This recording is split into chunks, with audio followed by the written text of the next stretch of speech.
Welcome to Answers Network. I'm your host, Alan Cardoza, and each week, this show will address many ways of creating greater health, joy, and love for you and your loved ones. We will introduce you to top professionals and talented authors who are working to make this world a better place for all of us. Now, I'd really appreciate it if you could all do me a big favor. Please forward at least one of our shows to your social media group and to someone you know who can benefit from today's subject.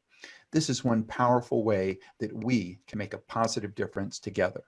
Now, before we get to our guest, I'm going to talk about a message that I read on the platform next door just yesterday, just last night, because it sort of touches on a lot of what I've been trying to say for this show. So a young woman sent a message asking if anyone knew where she could buy used or discounted tools, as her fiance, his had been stolen the night before, adding that he was so depressed because he can't afford to buy new ones quickly enough and could lose his job. And she wanted to replace them for him. One of her neighbors came to the rescue. A man offered to take him to Home Depot and buy him a new toolbox and new tools. Well, she declined, saying that that was too much for a stranger to do. After asking what kinds of tools other neighbors offered their used ones that they weren't using, they were one asked for her Venmo account and said that they would donate money. Others offered to do the same. One suggested that she reconsider the wonderful man's offer now that it wouldn't fall on just him because so many others were now chipping in. Now, this is the type of story that is out there. These stories happen all the time. And this is who we really are, not what much of the major media and many politicians want us to believe. So please make these stories what we pass on to others today and every day, because I read these things all the time. That particular story is now set up in such a way that her fiance is going to go with a gentleman who's going to take him to Home Depot. They're going to buy him the stuff with some of the money that's been donated. Others have donated used tools. This man, within the next couple of days, is going to have all of his tools. He's going to be able to keep his job. And this is what neighbors do. This is who we really are. So please remember that. Not what you see on the major networks and everything else. That's who we are as human beings, and keep that in mind. And by the way, the young woman who sent the initial message was incredibly grateful. She showed so much gratitude to all of the wonderful neighbors that were chipping in. And speaking of gratitude, I want you all to know that I am so grateful to all of you who listen to or watch this show, and especially those who send in questions, comments, and reviews. Now, if you haven't gotten your free copy of the Attitude of Gratitude Journal yet, please go to our website at answers.network and download a copy. Give it 21 days and comment on whatever platform you listen to us on, what focusing on gratitude has meant for you and your family. Now, if you've ever longed for the knowing experience of liberating your consciousness from identifying with your mind and body and letting it float in the primal state of non-causal peace, bliss, love, wonder, and oneness, then follow the trail that our guest has blazed for us. Our guest, Gabriel Cousens, is a holistic MD, a rabbi, a yogi, a lifelong mystic, which easily explains the reason why he is called the physician of the soul. But that is only the barest essence of who he is. He has been educating, healing, and ministering to individuals, social sectors, and the planet for over 50 years. And at 77, he shares that he is on the launching pad to do more. Now, in mental and physical health care, he is a holistic orthomolecular physician and has his MD from Columbia Medical School. He holds a doctorate in homeopathy and diplomas in Ayurveda. And in practice, he is a holistic physician, psychiatrist, family therapist, and Ayurvedic practitioner homeopathic doctor, Chinese herbalist, and medical researcher. And I think my first question for him should be, what do you do in your spare time? So anyway, he's considered one of the world's leading proponents of raw, live, planet source nutrition. Dr. Cousens has authored 13 books, including Spiritual Nutrition, 6 Foundations of Spiritual Life, Conscious Eating, and Depression Free for Life. Gabriel, welcome to Answers Network. Well, thank you. It was a beautiful introduction, very eloquent. Well, thank you. You know, I've been reading some of your work, and I was trying to put together what would be the best way. We've got 50 minutes to be able to get as much information out to our listeners as possible. And I think to start off with, let's start with, you know, what is the holistic way of life that leads to spiritual liberation? It is a setting, okay? Liberation is grace, but there's 2 wings, hard work and grace. So the holistic way that you're talking about is the 6 foundations, which has to do with eating 100% vegan, at least 80% live food diet. My diet's closer to 99%. It is fasting twice a year. We just finished the spiritual fast. We have people fasting with us from all over the world right now on the internet, obviously. It has to do with leading a lifestyle of movement. I do sacred dance and also do yoga every day, 6 days a week. We call it tree yoga. And then service and charity. I'm working in over, well, really 50 nations, particularly with food and diabetes prevention programs. A lot of work in Africa, but in US with Native Americans and so different in South America and so forth, Mexico. The 4th is meditate. Meditate until there's nothing left. Okay. And the 5th is working with a spiritual teacher if you're ready. I worked with Swami Muktananda for 7 years and Swami Prakashananda for 11 years until, not that I had a purpose, but until I was acknowledged as awake. Okay. And again, I didn't ask, I was surprised. And the 5th is as much what we call Shaktipat. It's the awakening of the Kundalini energy and supporting it. Now, I've been empowered by Swami Muktananda to be a vehicle for awakening that. So that's something that is part of the process. So you're passing it on and you're creating a wave of awakening around the world. So when all those are going on, and if it's your destiny in this lifetime, then that can lead to liberation. If it doesn't, it's okay because you're having a really good time. So you were joking, well, how do you do all these things? I'm not doing them. I'm having a really good time. I'm in a state of celebration, and naturally these things happen. I love it. So it's key. Spiritual joy is key to the whole process of productivity. But that is, if you see what I'm saying, I don't care about being productive. I just need to express what's happening. That's how I see it. Well, again, as I was doing a lot of reading, one of the statements that I read, and if you can please explain your meaning of the statement that you made, which says, all I learned from life has come from meditation, sacred relationships, and playing football. Right. Now, I put the football thing in because, one, it's true. Yeah. But it's also, we tend to think, oh, I'm just going to meditate and everything's fine. But the real lessons we get are also the world is the teacher. And football is the teacher. For me, it was. And I did play college football. I was captain of an undefeated college football team, Amherst College, and National Football Hall of Fame. What I learned is when I really, really went beyond myself, I went into the zone. Now, that's not enlightenment, but it's an altered state where you're able to flow at a much deeper level with what's going on. And what I learned is that state exists. Mm-hmm. And it's like, oh my goodness. And I also learned working hard made a difference. No freebie. You're out in the field. You're the middle linebacker. You have to be tuned in. You have to have studied all week. You're ready to go. And you're going to get your bumps. That's just part of life.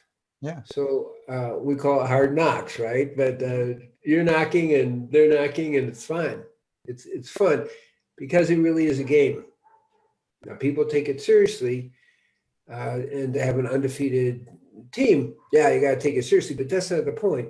It is a game. And then you look back and say, well, how about life? So life is a game of learning from every single experience. So whatever happens, how can I see it in a way that elevates me spiritually? Mm-hmm. And that's the teaching from football, that's teaching from sacred relationships, and the teaching from meditation is how do I look at the world in a way that I'm elevated no matter what is happening. It may not look good, Mm-hmm. but it doesn't matter because it's what I'm doing on the inner world that makes it an elevation of consciousness. Well, one of the other things that you stated was that you are younger, stronger, or that you are stronger, more flexible, and you have more endurance than when you were that 20-year-old captain on that football team. My question, I think, is how do I get some of that? Well, what I also write is just keep showing up. But what I do, so I could do 70 push-ups and 8 pull-ups, okay, when I was 20. I thought that was a lot. Now, last few weeks I'm doing 1,400 push-ups at one time and up to 80 pull-ups and sit-ups for six minutes nonstop. So how come? Because you put your energy into it, you do get better over time. If you have the assumption that you're going to get better over time. Right. I'm actually just had my birthday because I'm 78, like as of 2 days ago. But the point I'm making is if we think with age, I'm going to get older and frail and weak, that's what's going to happen. Mm-hmm. So we are led by our mind. So if I'm thinking I'm getting stronger and it's happening, okay, and I'm getting more flexible because, oh, right, I'm doing free yoga every day, then of course that's where I'm going to go. Mm-hmm. My mind has no blockages, and I'm doing the practices to make it happen. You know, it's funny. I got a very strange look from somebody who I hadn't seen in about 8 years or so. And anyway, and they said, "Oh my God," they said, "You look great." They said, "You look so young. What are you doing?" And I said, "Well, the first thing I did about 4 years ago was I decided to start aging backwards." And then I paused, Yes. but they looked at me like, "What?" It just threw them off. But yeah. Yeah. Now, to me, besides the practice, I'm also a Native American sun dancer. Okay. Okay. So in the 4th year to do that, okay, you have to do 4 years to be called. And I was doing what was called the eagle dance, which means that I had the hooks in my chest for all 4 days. But on day 3, I started getting stronger. Like, what's going on? And there was a reversal. So usually you're pretty tired. You're going without food and water for 4 days, and you're out in the sun and okay. But I was getting stronger. And then there was a shift in my consciousness at that point. I was about 60, 59 or something like that. And it was like something just happened. And since that time, there really has been a reversal. Mm-hmm. So there was a mental shift. I mean, for whatever reason, I can't tell you the reason. I wasn't thinking that. I was thinking, well, on day 3, we're going to make it, right? You don't leave the field. You're standing from sunrise to sunset. And really, out of 18 eagle dancers, I was the only one to be able to do that. So it's not easy. But someone clicked, just like what you just said. So there's a mental thing that happens. It's very real. And since that time, it's been just getting better and better. So now you also mentioned in your teachings that you live in multiple worlds. What do you mean by that, and what is it like? Okay, so I use the word walker between the worlds. Okay, and I'm not talking about drugs. I don't do drugs. Okay, I'm not talking about that. But we have a multi-level way of experiencing life if we're awake to it. We have the physical. Okay, but here I'm in the physical plane playing football, but I'm having astral plane experiences of, being in the zone, being beyond. Okay. And then the third level is beyond the mind. The Buddhists talk about the mind. So the third level is the mental. And the fourth is what we call supercausal, where you are tapped in fully to the, as you mentioned, non-causal peace, non-causal love, non-causal oneness, non-causal compassion. It's just who you are. And the body part kind of goes away, and you're in the state of your deeper truth. And in that state, you can do anything. Okay. Now, there's 8 levels of the yoga. So there's a level 5 called pratyahara, sense withdrawal. So I challenged myself. I had to have a hernia operation in 1985, something like that. And I did it without anesthetic. It was a long discussion with the doctor, but okay, I'll let you do it. But, we'll be standing by. And so it was pain-free. Now, how do I do that pain? Because there's a place we get beyond the senses, where the senses disappear. And that's like before you reach the supercausal body, where only the I-ness exists. And, so you were born into I amness, that sense of who we are. And I am this, I am that, next level of getting stuck. But I-ness is going the other way. And also in my book, Into the Nothing, you disappear and there's just nothing. There's no personal identification. So at the supercausal body, we had the I-ness, where you're just filled with the non-causal truth of who we are. And then beyond that, you disappear. So when you have those awarenesses, you're living in a continual paradox. Well, the physical plane, this is going on. The mental plane, that's going on. And you learn to live with the paradox and so it's really experiencing life at the different levels and tuning in to the appropriate level to experience the situation. Does that make sense, what I'm saying? Yeah, but you mentioned the book, and let's talk a little bit about that from the standpoint, because I know that, again, as I mentioned, you've written 13 books. Why this book? Why now? Inspiration. One of the things I've learned is that I mentioned a lot in the book, Into Nothing, there's a still small voice. Whenever it speaks, I've learned to listen. Mm-hmm. It's real simple. Okay. When I was 4, it said be a doctor. I didn't know what a doctor was. Nobody in my family, When I was 8, I was having visions of people in white. And after I was with Swami Muktananda, Swami Prakashananda, I did a 40-day fast. And at the end, no water, no anything. At the end, a little voice rang out, go to your roots. And I follow it. Every 10 years or 15 years, it shows up and tells me something. It's not like I'm hearing it every day. It's just it's a very rare type of thing. But that is guidance. Mm-hmm. And as I write in my book, when you get that, follow it.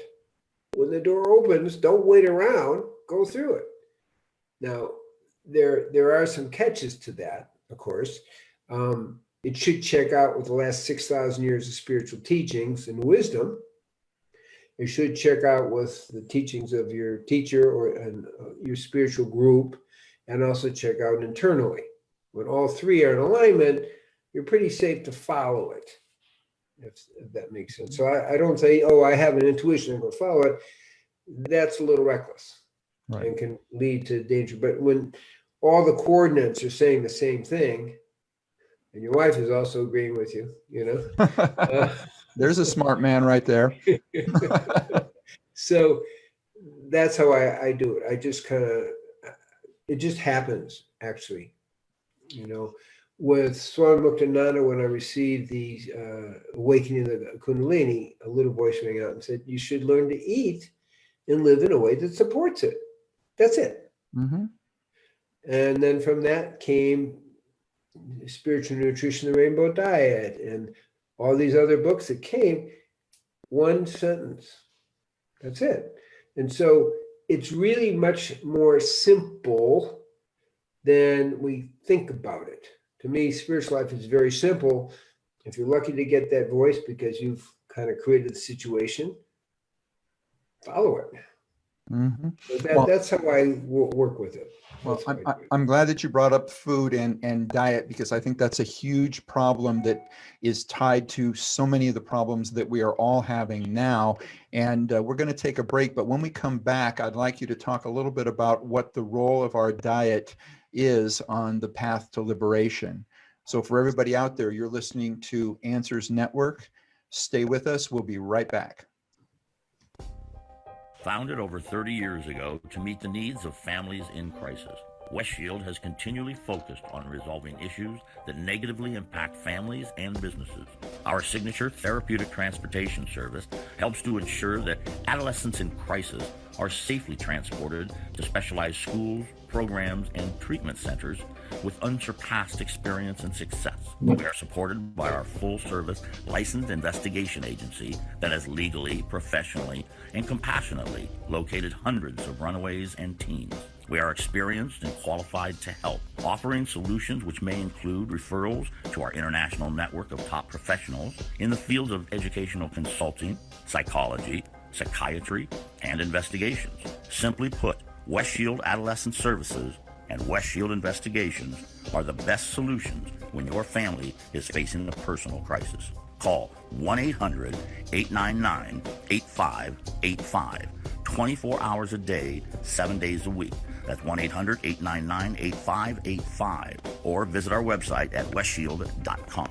Thank you. And we're back. You're listening to Answers Network. With me is Dr. Gabriel Cousens. And when we left, I asked him in regards to the role of diet on the path to liberation. And by the way, he's the author of, his book is Into the Nothing. So with that, Gabriel, share with us a little bit about the role of diet in regards to this path.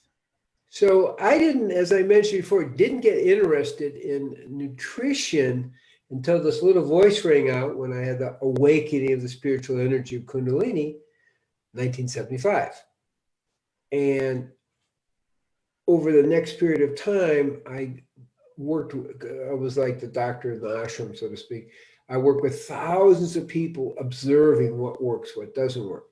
What I found is that we have, not my idea, but we have what we call nadis, that are energetic channels.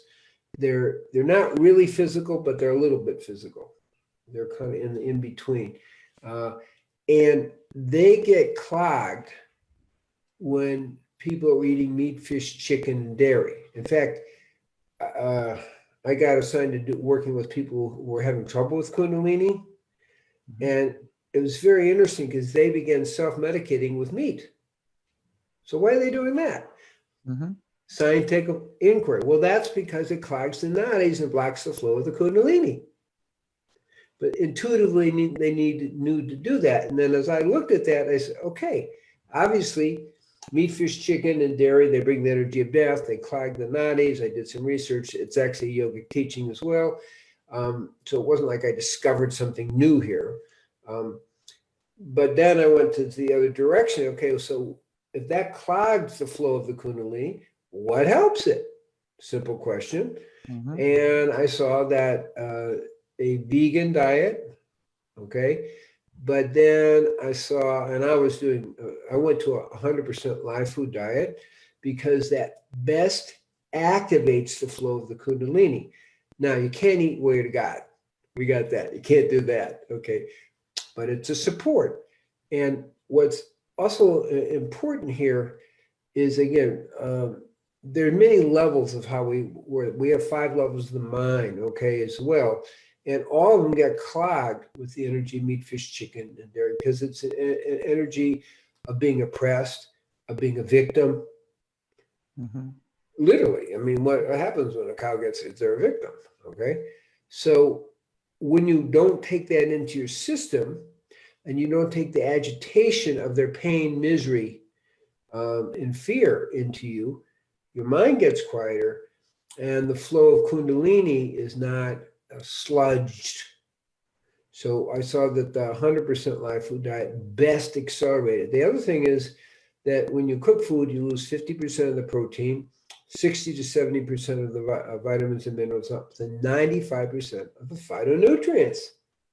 Well, what does that mean? It means you can eat half as much. Mhm. Now, what else is good about that is there other research shows that with animals, that when they're giving 40% of the total calories, there's a 400% increase in the anti-aging genes, the anti-diabetic genes, and the anti-inflammatory genes. So you're getting many, many things happening. My biggest thing is, how do we become a superconductor of the divine? That was my thing. It wasn't about health or medical, but it obviously helps on the health. Fortunately, I'm happy that was the case. Mhm. So that's how I discovered it, was trial and error, observing people, observing what works, reading the literature. India, they didn't talk about not much live food, but 2,000 years ago they did, the rishis. But then with all the contamination and everything, because one other thing happens is that when you eat higher up in the food chain, you're taking in 95 to 96% all the pesticides and herbicides. So when you eat lower on the food chain, you got a lot less. And obviously, if you're eating organic, it's even better than that. But so that's how I arrived at it, and it works. It's a good baseline. We have some questions that have come in. And again, I want to thank those that take the time to send the questions in.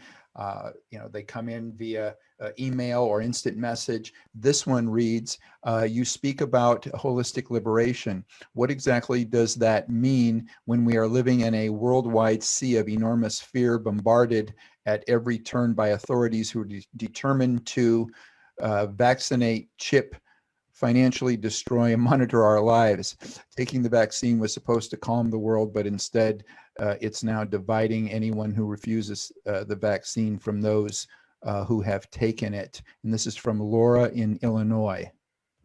Okay, well, it's a really good question. The key is finding the right interface with the outer world. So holistic liberation is both physical, like we're talking about, creating a quiet mind. That's level 2. That's meditating. The sacred relations, because when relationships are not in balance, it can throw off your spiritual life. On the other hand, sacred relationship can actually be a spiritual path, because you're getting amplified feedback. Then you have the right interface with society, which is what the question was a little bit talking about. Then you have interface with all the different cultures. From the Native American, we talk about the living earth, but the plant people and the walking and flying ones and the humans and all their cultures. And then we talk about spiritual ecology, where you relate to the living planet as part of you. So you're going to take care of the planet like you're going to take care of your body.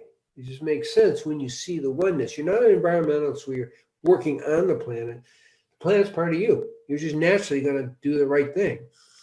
And then peace, I'm going to say, with God. Yeah. So the key that she's asking, Laura from Illinois, is that what do you do with the society? And you have to find the right interface. I'm certainly don't necessarily recommend doing things that are harmful. So the right interface is get out of the way. And that's basically, in our society, that's the right interface. The right interface is don't engage with mass media, because it affects your mind. Thank you. That was exactly where I was going with it. Yes. So we have, don't do things that affect your mind. Don't do things that are going to be harmful. Obviously harmful. If you've done any research, these are harmful things, right? And we know that 99.97% of people recover from COVID. So why are we in the state of fear? That's a mental state because people have stopped calming their minds and they're not meditating. Mm-hmm. People I work with, you got to be meditating. All these things are going on. So we have the calm mind, so we're not going into fear. One of the other things, though, it's very important. It's something 1940. I was born in 1943, and I had TB. And so that at that point there were no medications. Obviously, I survived. But the point I'm making is that I searched for the meaning of death. Okay, and other family tragedies. My brother was killed when I was 16. My older brother, we were very close.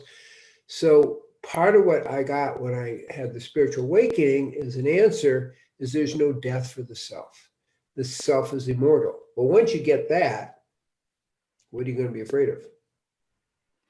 Which brings up a good tie-in to one of the quotes that I have also read you saying that you don't experience fear.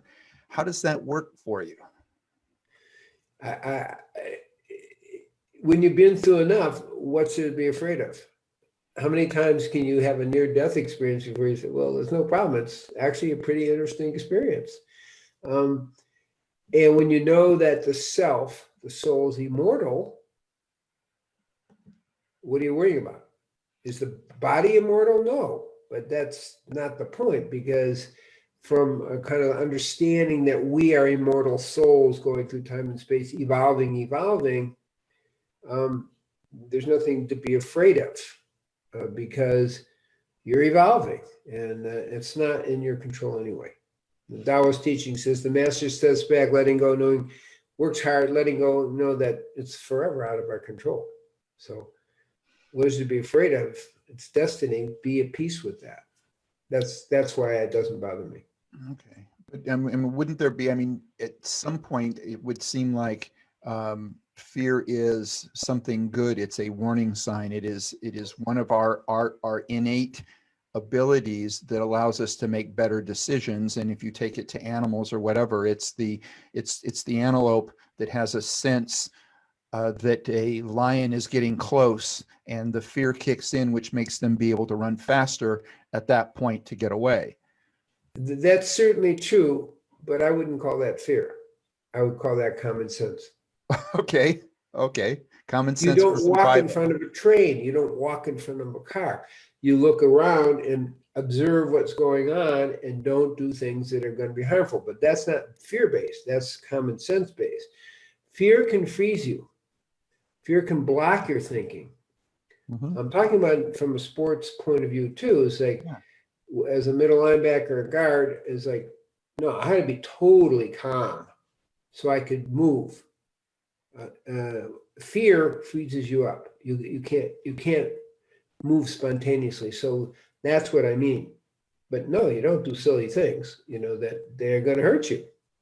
No, and well, that's a good point when you make the sports analogy, because I believe it's both Michael Jordan and Kobe Bryant that have said that the reason that they want the ball at the end is because they don't fear the failure of missing it, missing that last shot. They don't have the fear, and lots of times you'll have a younger player that will be in there, and the fear kicks in because of the pressure of that last shot. So they become somebody known as not the one to give the ball for the last shot. It's the same principle. You're at peace and you can better take care of business. Mm-hmm. And again, being fearless doesn't mean you do stupid things. Well put. I like it. We have another comment coming in. This one reads, many of us have spiritual practices, but specifically, what is your opinion regarding the role of nutrition in evaluating the integration of our energetic and physical bodies? Not sure if I stated this properly, but I have found my body feels lighter and my senses are more aware, in parentheses, while being very calm, since I moved to a fully organic, almost entirely plant-based diet. And that's from George in California. Well, George, that's correct. When you eat low in the food chain, you're not having pesticides, herbicides, and other toxins affecting you. your nervous system is going to work better. Period. You're not taking the energy of death, fear, and misery into yourself. You're not clogging the flow of your spiritual energy, we call Kundalini, in the nadis. Everything works better. And it also tastes good. So, and you can eat half as much. So there are many advantages as a practical thing. It's just a practical way to go about it. That's what we're saying.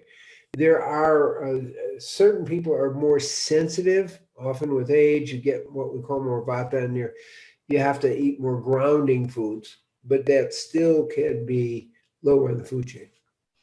Now, are there tests? I know that there are tests like Biome, and there's various blood type tests. Are there tests that people can take that you believe will allow them to know what foods they will do best on, or what what vegetables work better for their particular body structure?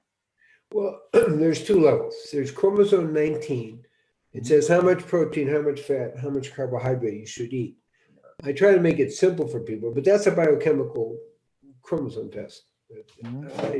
It's more experimental at Stanford, I think it was where I read that. So the first thing people have to see is, do they need more protein or less protein? Now, at middle age, let's say in their 40s, men actually need less protein because they need more protein, they double the rate of cancer and increase heart disease. But at the age of 65, you need to increase your protein. Yeah, I'll give you an example. I was stuck at 25 pull-ups, right? Mm-hmm. What's wrong? What am I not getting? And then I said, okay, I'm going to add 1 more teaspoon of blue-green algae. It's a spirulina. It's very potent protein. Okay. And I immediately went up to 50. Within 2 weeks, I was doing 50 pull-ups and 75 pull-ups. 1 tablespoon. I said teaspoon. 1 tablespoon. Tablespoon. And is and this... that shifted because I needed more protein after the age of 65. And that's the research was done on men. I assume it's somewhat true for women too. Now, that particular protein, are you saying it's that particular protein, or if somebody feels that they're better on a collagen protein or a pea protein? No, I'm saying protein in general. In general. I choose that because that's really good for the brain and mind as well. Mm-hmm. And it's a very high protein content, 60-70% protein, and about 95% assimilated, which is what you want. Like eggs are 44%. But the concept I'm showing is with age, we have different needs. Mm-hmm. But generally, people are what I call fast oxidizers. And this is several major systems have been developed since the 1930s. Nothing new. I didn't originate this. But basically, some people need more protein to work right, and other people need less. The range, it's called the mTOR, M, small m, capital T, capital O, capital R pathway. Mm-hmm. The average person needs between 35 and 75 grams of protein a day. What a person needs around 35. But with age, okay, maybe I made it up to 45. And that made all the difference in the world. So I try to help people. They take an interview, they think about it. You can see in the pulses, the Ayurvedic pulses, what amount of protein, what amount of fat and carbohydrate they need. And that's kind of how I try to help guide people. So on my website, it's drcousens.com or triolife.mn.co, we have a chart that you can fill out with a questionnaire. It's about 30 questions and gives you a rough idea if you're a fast oxidizer, person needs more protein, or a slow oxidizer like myself, person needs less protein. We are unique individuals. We're not a bunch of cows. We have to individualize their diet. That's what I'm teaching. Yeah, I certainly agree with that. And we've just got a couple more minutes, but what's your thoughts on bioidenticals as it relates to hormone therapy, such as for testosterone increase, knowing that as we get older, we lose testosterone to try to keep us up at a level? What's your thoughts on that?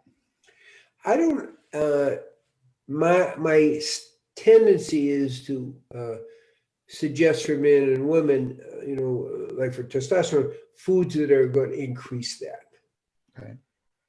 And I tend to want to go that way because even the bioidenticals, there's some research that if you're doing it like for 5 years, it can also increase cancer. It may take longer rather than the non-bioidentical. So to me, it's safer to fuel the body with foods that tend to increase that, or supplements that tend to increase it. And then the body converts and does the work. So the body isn't atrophying while you're putting things in. Because you do hormones, you're going to suppress the system, and then you're kind of more stuck on it. So what would some of the foods be to increase testosterone for men over 60? Yeah. I'm a little hesitant to mention too many things, but we're usually, if you go into Chinese medicine, herbs, Mm-hmm. there are specific herbs, and also Ayurvedic, that will increase. I'm a little hesitant to mention not that there's anything about it, but I don't want to be recommending things, if you get what I'm saying. But the herbal root is the key. Things like general things like ashwagandha, will make it Rhodiola. different. Yeah. Yeah. Okay. Yeah. So those actually do work, and Mm-hmm. they stimulate the body to keep working, versus a substitute that actually in the end suppresses. Okay. I like it. And again, we just got about another minute, but what I'd like to do is to just have you share a little bit. We didn't get a chance to talk much about being a mystic, but if you could give us maybe one of your more extraordinary mystical experiences, so that people can kind of understand a little bit about what that is as well. So I've been fortunate to spontaneously, I don't do it, things happen. Okay. So for example, I'm walking down the street with Swami Prakashananda, who was the first person acknowledged as liberated. He's from India, we're in India. And Sai Baba of Shirdi, who left his body in 1918, materializes in front of me and gives me Shaktipat. He raises his hand, and the energy comes out and knocks me over.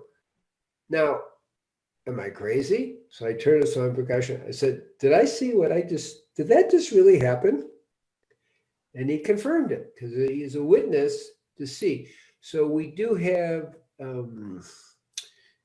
there's a relationship that gets opened up more mystically. When I was in 2007, I was taking a little bit of my own initiation into Israel, and I was in a cave for 3 days without food and water, a half cave near the Dead Sea. And the second day, I started hearing like cowbells. Like, there shouldn't be cowbells there. This is the desert. What's going on? And then Abraham materialized. Wow. And the same thing, he gave me a certain amount of energy as the Abrahamic love. He's open in all 4 directions. And there was a transmission of energy. So these are things that that world is kind of opened, and that. Now, the other level of mystical is when you go beyond any physical forms, astral forms, but that clearly the world is open at that level. I had a variety of experiences, so I'm just giving you 2 in 2 different traditions. But on the mental plane, you disappear into nothing. That's pretty mystical. It's not something that you can say, I'm going to do that. Something that happens to you. All so right. That's kind of what, and the more you do live the lifestyle, the more it spontaneously happens. So that's how I see it, but those obviously mystical. When you disappear into nothing, the only place I read about it was 16th century Svat mystics. We talked about that very romantically, merging into God. Mm-hmm. The book is called Into the Nothing, and I assume it can be purchased anywhere? Yes.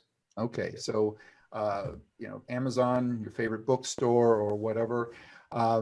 Gabriel, thank you so much for coming on. I appreciate it very much. If is there anything else that you would like to share with people before we go? Yeah, I want to really bless you and all the listeners for creating a situation where this knowledge can be shared with people. It's a really great positive act. So I want to thank you with that. And I bless everyone that they're able to follow their hearts with the proper kind of balance. And when the door opens, walk through it. And ultimately, to love yourself enough to want to heal yourself at every level. Thank you. Okay. For everybody out there, please go to Gabriel's website, check out that book or any one of his other books, and enjoy. It'll be something that'll add peace to your life. And please also join us next Monday when we will be speaking with Candace Covington to discuss her new book, Vibrational Nutrition, a hands-on guide to the vibrational signatures of the food we eat and how they affect us. And please visit our archives of past interviews at answers.network, or you can subscribe to the show through iTunes, iHeartRadio, Spotify, SoundCloud, Stitcher, Spreaker, YouTube, BeatU, and YugiTube now. So, and if there's any podcast platform that you listen to that you have does not have us, send them a message and tell them that you want Answers Network on their platform. Please, if you like what you hear, leave a review and let us know how we're doing so that we can continue to bring you the best possible content. For everybody out there listening, please be good human beings. Focus on the many blessings that we have and share the acts of kindness that you encounter. Let's make acts of kindness go viral. Have a great week. Thank you. Hello, I'm Marty Cove. You might remember me from roles such as Sensei in the Karate Kid films. I've done over 100 films and countless stunts in my career, and I've always given 100%. With the damage done to my body over time, I needed to find relief from my chronic pain. My passion for health and fitness drove me to find a natural way to combat muscle pain. Teaming up with doctors, detectives, and a compounding pharmacist, we've created Marty's Cobra Cove Ultra Strength CBD Cream. It's the only thing that has been strong enough to knock out my pain, and fast. Honestly, you may have tried the rest, but it's time to try the best. It's legal, it's safe, and 100% effective. Show your pain no mercy. Go to www.martyscobracove.com. You're listening to Answers Network with Alan Cardoza, only on LA Talk Radio.